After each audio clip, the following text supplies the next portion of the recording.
কার বন্ধুরা, আজকে দেখাবো কাঁকড়া কারি।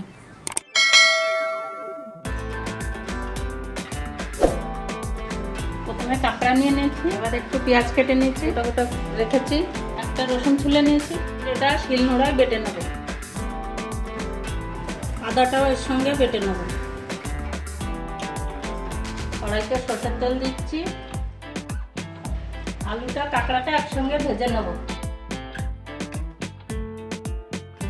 আলুটা লাল লাল একটু ভাজা হয়ে গেছে, এর ভিতরে কাঁকড়াটা দিয়ে দেবো। ভাজা হয়ে গেছে, এবার নামিয়ে রাখবো। কড়াইতে আবার একটু তেল দেবো, এবার একটু ফোড়ন দেবো, শুকনো লঙ্কা, তেজপাতা, গোটা জিরে। এর ভিতরে এবার রসুন পেঁয়াজটা দিয়ে দেবো।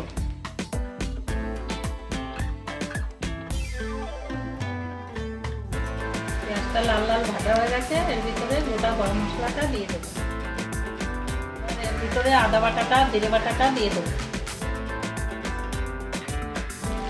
এর ভিতরে এক চামচ হলুদ দিয়ে দেবো, লঙ্কা চুড়ো আমি দিয়ে দিচ্ছি। আপনাদের ইচ্ছে মতন আপনারা যে যেরকম ঝাল খাবেন সেরকম দিয়ে নেবেন।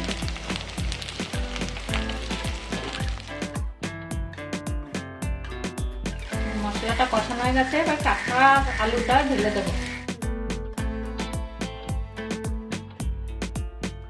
এগুলো সব একসঙ্গে ভালো করে কষিয়ে নেব।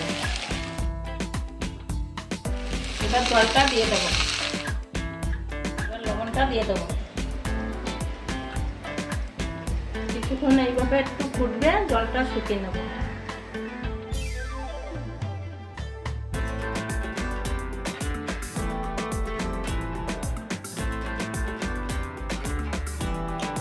আমার কাঁকড়ার ঝোল প্রায় হয়ে গেছে, এবার নামিয়ে দেবো।